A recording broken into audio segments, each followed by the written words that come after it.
Welcome to Day 1, Lesson 1 for Change in Tandem in AP Pre-Calculus. The rule of 4 concept will be used throughout our course.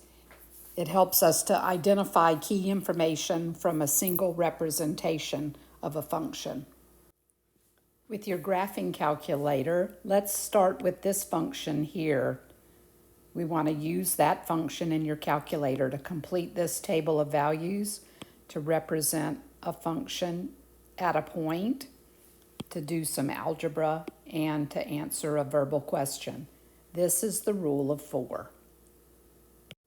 Beginning in the numerical column, the t of 0 is 28, the t of 6 is 70 and 72 hundredths, and the t of 12 is 86 and 800. Graphically, we can go to t equals 6 and see that represented when t is 6, the y value is 70.72. In the algebraic column, if the input value is 12.5, what is the output value? Representing that, we want to evaluate t of 12.5 and find that the answer using our calculator is 86.125. And then finally, verbally, the temperature for a city in Colorado is modeled by the function t, where lowercase t represents the hours of the day and t of t represents the temperature in degrees Fahrenheit. Our task is to use the model to find the predicted temperature at 6 p.m. We know 6 p.m. can be represented as time at 18 hours. So the temperature at 18 hours, which is 6 p.m., using your calculator, is about 74.08 degrees Fahrenheit. This is how the rule of 4 will be presented throughout our course. Students should be comfortable being given any one of the 4 methods to represent a function and able to convert it to any of the other 3 of the representations. In our first example, we want to look at some of the function vocabulary. For example, if a function is defined as positive, then we know that the graph of the function lies above the x-axis. So in example 1, if we're looking at the graph g of x over here to the right, and you want to state the interval or intervals where g is positive, we want to look for where the function lies above the x-axis. So it looks like from -4 over to 0, and then again beginning at 5, and then over to 9. So our function is positive on the interval from -4 to 0, and also from 5 to 9. You can write set notation or interval notation. In part B, we're looking for where the interval of the function g is negative, and our definition says a function is defined as negative when the graph of f lies below the x-axis. Give that a try on your own now. How did you do?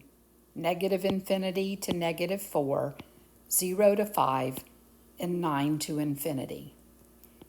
Finally, we want to state the zeros of the function, and the zeros of the function are where the graph of the function crosses the x-axis. So we have a 0 at -4, 0, a 0 at the origin, 0, 0, a 0 at 5, and a 0 at 9.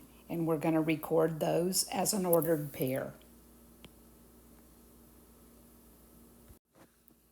You might also want to state that in set builder notation, the set of all x such that x is -4, 0, 5, or 9. That would be acceptable as well. In this next example, the definition of increase, decrease, and constant behavior has been modified a little bit compared to your notes. We say that f is increasing over an interval of its domain. If the input values increase, then the output values always increase. A function is decreasing on an interval. If the input values increase, the output values decrease. And finally, a function is constant on an interval. If the input values increase, the output values show no change. It's important to know that we read a graph in mathematics from left to right the same way we read a book. Let's practice that in example 2. In this example, you need a green pencil, a red pencil, and a yellow pencil. So take a look at the graph, and using your green pencil, you want to shade the interval where the graph is increasing. It appears that we're increasing in this area here. So using our green pencil or marker, I'm increasing from 0 to 2. We're increasing on 0 to 2. You can clarify with your teacher whether they want the inclusive on the endpoints or if they want the open interval only. Depends on your teacher's preference. The function is decreasing. We're going to use a red pencil to identify those areas. So switching over to our marker, I am decreasing from negative infinity to the minimum point, and then we're decreasing from 5 to infinity. So we're decreasing from negative infinity, which is never a bracket, up to 0, and we're decreasing from 5 to infinity. So if your teacher prefers the closed notation, at the end point, we could be closed at 5 and open at infinity. And for part C, the function is constant using our yellow marker. The function is constant between 2 and 5. Making that notation, we are constant between either closed interval at 2, closed interval at 5, or 2 to 5 with open endpoints. In example 3, we're going to look at what makes a function. You know from Algebra 1 that we say a function is a mathematical relation that maps a set of input values to a set of output values so that each input value is mapped to exactly one output. In algebra, you learn to use the vertical line test. But in AP Pre-Calc, we will not be able to justify a relation as a function by using that language. We're going to have new language in this course. Specifically, that each input has one and only one output. For example 3, we want to find the domain and the range in each of the relations that are shown below. You might want to turn off the video and give this example A a try on your own, and then join us back to see if your answers match our answers. In part A, the domain is going to be all the input values. We can write those in set notation: 7, -3, 1, 3, and 2. The range would be all the output values or the y values. That would be -2, 5, 6, -4, and we don't need to list 5 again. Is the relation a function? Yes, we can say the relation is a function. And we can justify that statement by saying each input maps to a unique output value. We can also state the same as in our notes here highlighted, that each input value has one and only one output value. In part B, you might want to attempt that on your own as well. You can see that our domain is all the X values. I believe something happened to our image here. This should be labeled X, and this should be labeled Y. So the domain would be all the X coordinates, -6, -3, 2, and 3.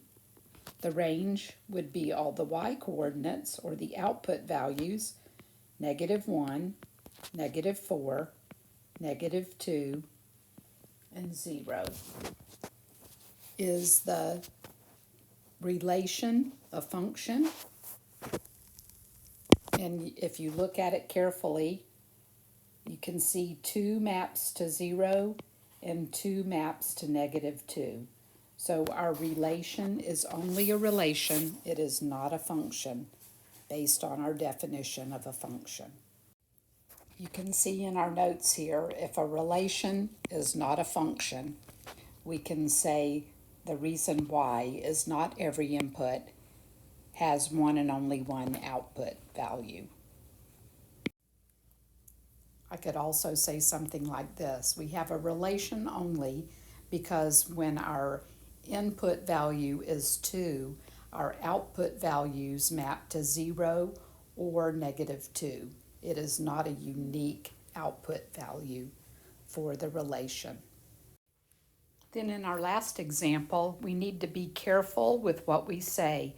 Stating that a function is positive is different than saying that the function is increasing or that the rate of change of a function is positive.